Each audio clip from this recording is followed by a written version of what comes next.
Hello મિત્રો, શેરબજારની વાતોમાં મિત્રો, મેઇન બોર્ડના 3 આઈપીઓ કાલે ખુલ્યા છે અને આજે પણ સરસ ભરાઈ રહ્યા છે. હવે ઘણા મિત્રોને એવું હોય કે આપણે એક જ આઈપીઓ ભરવો છે, આપણા પાસે એક જ આઈપીઓ ભરે એટલા પૈસા છે, અને બીજા ઘણા મિત્રો પાસે એવું હોય કે 2 આઈપીઓ ભરે એવા હોય.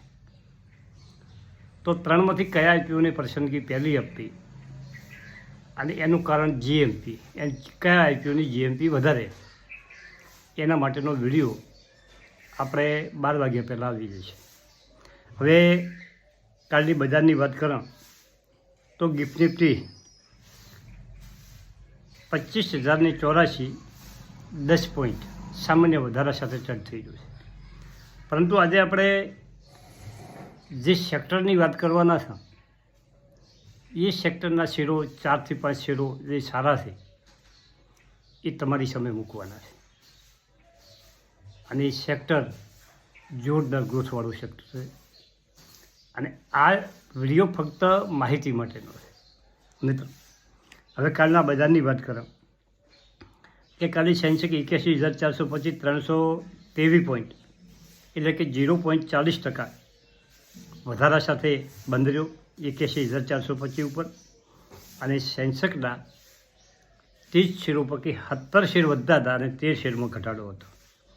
નિફ્ટી 24,973 ઉપર બંધ રહ્યો અને કાલે 25,000 ઉપર નીકળી અને થોડો ઘટાડા સાથે 104 પોઈન્ટ એટલે કે 0.42% વધી અને બંધ રહ્યો 24,973 ઉપર. અને નિફ્ટીના 50 શેરો પૈકી 33 વધતા હતા અને 17માં ઘટાડો હતો. બેંક નિફ્ટીના શેરોમાં 10 શેર બેંક નિફ્ટીના વધતા હતા, 2 શેરમાં ઘટાડો હતો અને 319 પોઈન્ટ વધી 54,537 ઉપર થયું. પરંતુ મિડ કેપ અને સ્મોલ કેપમાં કાલે સારો એવો વધારો હતો અને 535 પોઈન્ટ એટલે કે 0.93% 1% આસપાસ વધી 57,999 એટલે કે 58,000 આસપાસ બદલ્યો. અને મિડકેપના 100 શેરો પૈકી 64 વધતા હતા અને 17માં ઘટાડો હતો. કાલે વિદેશી રોકાણકારોએ થોડુંક જ વેચાણ કર્યું છે, સામે આપણા ઘરેલું ફંડોએ સારી એવી ખરીદી કરી છે મિત્રો.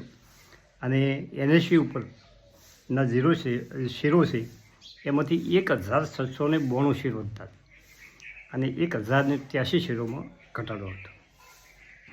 હવે જે સેક્ટર ગ્રોથવાળું સેક્ટર છે એની 4 કંપનીઓની ચર્ચા કરવી છે, પણ એના પહેલાં થોડાક ન્યૂઝ છે એ આપણે જોઈ લઈએ કે ટ્રમ્પની ટેરિફ પછી ભારતીય કંપનીઓમાં ઘટાડો થયો, પરંતુ હવે સારા સમાચારો ભારતીય કંપનીઓ માટે મળી રહ્યા છે અને એના કારણે કાલે જે આ સેક્ટર છે એના શેરો રોકેટ બન્યા મિત્રો.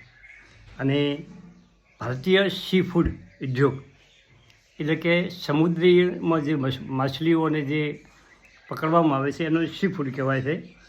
એ ઉદ્યોગ માટે યુરોપિયન બજાર એ બુધવારે પ્રમુખ સીડ કંપનીઓ જબરદસ્ત તેજીમાં હતી. યુરોપિયન બજારમાં નિકાસ કરવા માટેની જે ડીલ થઈ છે એને કારણે આ બધી કંપનીઓ ખૂબ વધારા સાથે 20% સર્કિટ લાગી. અવંતી ફીડ 758 રૂપિયા, 99 રૂપિયા એટલે કે 15% વધારો તેજી જોવા મળી હતી. Avanti feed, express, focus food, wire bees limited, coastal corporation આ બધી કંપનીમાં 20% તેજી હતી મિત્રો. અને તેજી થવાનું મોટું કારણ યુરોપિયન સંઘના જે દેશો છે એમણે મંગળવારના રોજ 102 નવી ફિશર યુનિયનને એક્સપોર્ટ માટે મંજૂરી આપી છે. અને આ કદમથી સી ફૂડ યુરોપિયન બજારમાં નિકાસની સારામાં સારી કામગીરી કરી શકશે અને સી ફૂડમાં જે નિકાસમાં છે એમાં 16% વધારો થઈ શકે મિત્રો. હવે આપણે જે સેક્ટરની વાત કરવી છે એ સેક્ટર ઉપર આવીએ કે તમે આ ઝડપથી ગ્રોથ કરવાવાળું સેક્ટર અને એમાં અમુક ગ્રોથ કરવાવાળી કંપનીઓ, 3 હાઈ ગ્રોથ સેક્ટર અને એની 3 થી 4 કંપનીઓમાં 3-4 વર્ષ એમાં જોરદાર ગ્રોથ જોવા મળી રહ્યો છે. અને એ સેક્ટર છે હોસ્પિટલ સેક્ટર. મિત્રો, દેશમાં 140 કરોડની વસ્તી છે અને જે મોટી મોટી હોસ્પિટલો છે ને એનો જોરદાર ગ્રોથ થઈ ગયો છે.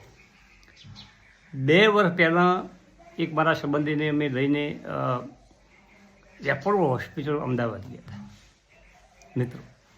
અને મને એક એવું યાદ છે, તારે એપોલો હોસ્પિટલનો શેર 4,200 ઉપર ચાલી ગયો હતો. અને મેં એનું બધી ડેટા ચેક કર્યા હતા, એમાં વિદેશી રોકાણકારોનું ખૂબ મોટું હોલ્ડિંગ છે. અને આજે આ શેર 8,000-7,000 આસપાસ ટચ થઈ ગયો છે. 2 વર્ષમાં કંપનીએ ડબલ પૈસા કરી આપ્યા.